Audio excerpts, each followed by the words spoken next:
Halo sobat, apa kabar semua? Semoga baik dan sehat untuk kalian semua ya. Kali ini kita akan membahas film yang mengender komedi, romantis, yang berjudul Love and Leashes. Film ini dirilis di tahun 2022, yang diperankan oleh Seo Hyun SNSD dan Lee Jun Young. Film ini menceritakan tentang kisah asmara rekan kantor, yang terikat dalam hubungan kontrak sebagai pasangan dalam permainan yang tidak biasa, seperti antara tuan dan majikannya, yang menyenangkan sekaligus menyakitkan. Penasaran dengan kisahnya? Eits, sebelum itu, jangan lupa subscribe dan nyalakan loncengnya, agar kalian tidak ketinggalan film-film lainnya. Kalau sudah, kita langsung ke ceritanya sob. Kisah ini bermula dari pindahan seorang karyawan di bagian public relation dengan jabatan manajer. Ia terlihat seperti pria sempurna dan populer di kalangan wanita. Dia bernama Jung Ji Ho. Dan ada pegawai wanita yang dipandang sebelah mata oleh ketua tim ini, dia adalah Jung Ji Woo. Ketua tim menyuruh mereka berdua untuk bekerja sama menyusun rencana kantor. Sebelum kita lanjut, mending kita panggil mereka dengan sebutan Simbak dan Simas. Oke, kita lanjut. Keesokan harinya, ada sebuah paket misterius yang ditujukan kepada Simas, tapi malah diterima Simbak karena nama mereka yang mirip. Merasa penasaran pemilik paket tersebut, dengan polosnya Simbak membuka kotak itu dan dia melihat kalung berduri yang aneh. Saat Simas datang, dia langsung mengambil kalung itu sambil ngos-ngosan. Simas menjelaskan bahwa kalung ini adalah milik anjingnya yang bernama Miho. Setelah itu Simbak ingin membuang kardus itu, dan tiba-tiba Simas nyerobot aja.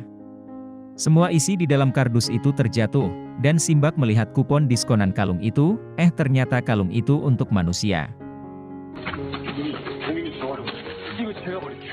Seminggu berlalu, sikap Simbak di kantor biasa saja, seperti tidak ada kejadian apa-apa pada waktu itu.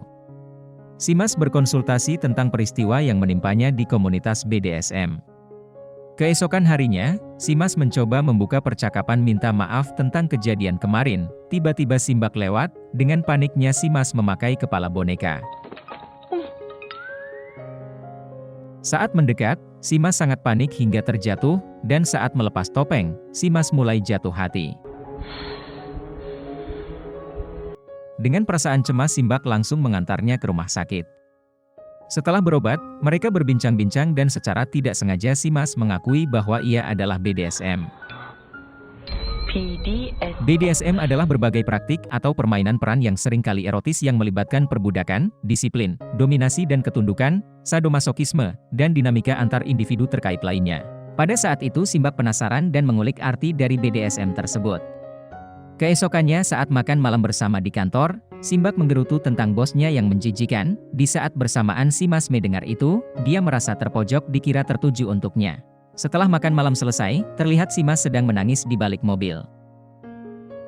Dia merasa mesum dan meminta maaf tentang dirinya.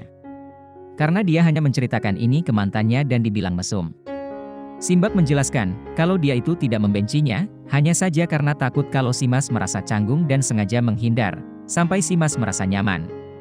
Mendengar itu, Simbak terlihat keren di mata Simas, dan ingin sekali menjadikan tuannya. Simbak kaget, langsung menolaknya. Saat di kantor, Simbak menyuruh Simas ke ruang santai karena ada yang ingin dibicarakan. Simbak mengunci pintu dan menyuruhnya berbaring memakai tutup mata. Simbak menanyakan tentang kenapa dia yang harus menjadi tuan MU.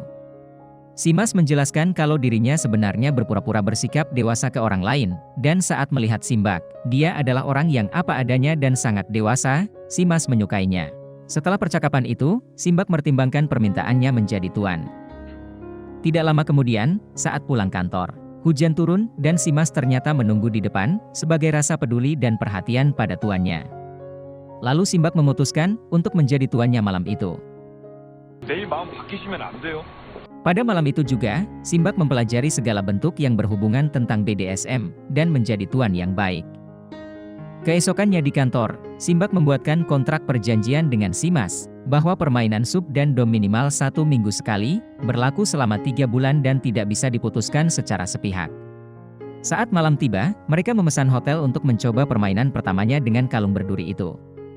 Sebagai tahap pengenalan, mereka memainkan majikan dan seekor anjing. Dan di tengah permainan itu, Simas menggonggong sangat kencang. sehingga membuat pihak hotel mendapat keluhan dari penghuni lain, dan mereka langsung cabut karena malu. Keesokan malam, Simas sudah menyiapkan makan malam untuk merayakan ulang tahun.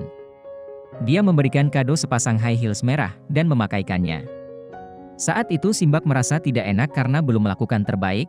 Karena kegagalan kemarin, tiba-tiba Simbak menawarkan diri untuk menginjak Simas yang berlutut di depannya. Simas mulai kesakitan dan dia sangat menikmatinya. Di saat itulah, hari demi hari mereka berdua melakukan permainan dengan cara yang unik, untuk kepuasan tersendiri.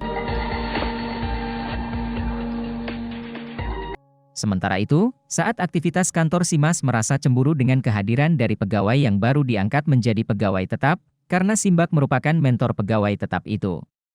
Kita sebut saja orang ini dengan nama Abidin.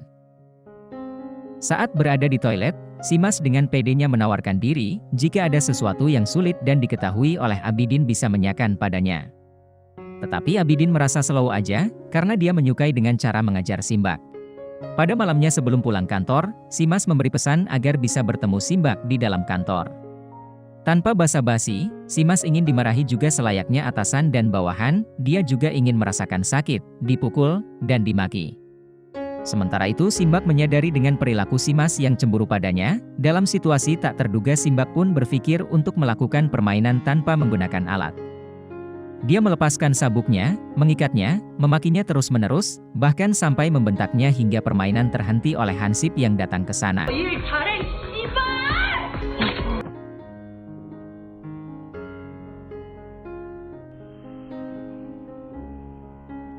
Hari demi hari berlalu, permainan semakin memanas, hingga menyewa alat-alat dan ruangan untuk pecinta BDSM. Tanpa disadari juga, setiap melakukan permainan, punggung Simas selalu berdarah. Dan mereka berdua menikmatinya. Saat libur kantor, mereka berdua pergi ke Arboretum atau juga bisa disebut dengan hutan buatan. Di sana mereka jalan santai dan tak disangka Simbak tiba-tiba menyatakan perasaannya dan ingin menjadi pacar Simas. Akan tetapi Simas menolaknya. Dan saat bersamaan juga, Simbak mendapatkan telepon dari sahabatnya yang juga pencinta BDSM, dia memberitahukan kalau dirinya dalam bahaya karena mengalami percobaan pemerkosaan oleh pelaku BDSM palsu. Bergegaslah mereka ke TKP karena lokasinya tidak jauh dari mereka. Saat sampai di sana ternyata temannya sudah membereskannya sendiri dengan senjata listrik. Di perjalanan pulang, Simas dan sahabatnya Simbak saling curhat dengan perilaku yang dialami tentang sesama pecinta BDSM. Minggu berlalu dengan cepat, tidak terasa 1 minggu sebelum kontrak berakhir. Mereka merasa canggung karena pernyataan perasaan Simbak pekan lalu, tapi permainan terakhir tetap sesuai rencana. 마지막 플레이는 내일 예정대로 하시죠. Di situ mereka berdua saling menyiapkan permainan dengan baik. Di hari yang sama, mantan pacar Simas tiba-tiba datang dan langsung masuk ke kos. Dia merasa benci dengan Simas, karena sangat kesal jika melihat kehidupan Simas yang normal. Di saat bersamaan Simbak datang saling menatap di lorong tapi tidak terjadi apa-apa. Saat Simbak masuk, mereka berdua langsung memulai permainan terakhir, dan saat Simas mencipok Simbak, permainan berakhir dengan cepat. Keesokan harinya, Simbak tidak masuk kantor karena sakit, dan pada malamnya Abidin mencoba mengirimkan rekaman skandal waktu itu ke Simbak melalui email. Ternyata, malah salah kirim, malah terkirim ke semua orang di kantor. Dan rumor beredar sangat cepat, seluruh perusahaan mengetahuinya. Tidak lama kemudian, mereka berdua disidang. Disitulah Simbak merasa disudutkan karena bukti yang beredar tersebut. Tidak tega melihat itu, dengan gentlenya Simas akhirnya mengakui ke orang-orang bahwa dia adalah pelaku BDSM dan sekaligus menyatakan cintanya sekali lagi ke Simbak di depan orang banyak. Dan mereka pun mencoba berpacaran. Tapi saat itu Simbak percaya kalau mereka tidak akan dipecat, karena di rekamannya si Abidin, pasti banyak skandal-skandal yang lain. Ternyata benar, Simbak berusaha menyebarkan skandal atasan-atasannya yang selingkuh dengan rekan kerjanya. Dan maka dari itu hukuman diterima mereka berdua adalah potong gaji, sedangkan atasnya dipecat. Dan film ini berakhir. Oke, makna dari film ini adalah BDSM juga manusia cuy, tapi alangkah baiknya jika mencintai pasangan dengan setara, karena akan indah pada waktunya. Terima kasih semua yang sudah nonton sampai akhir. Jangan lupa subscribe dan komen film rekomendasi dari kalian agar kita bisa buat cerita menarik lainnya. Bye-bye.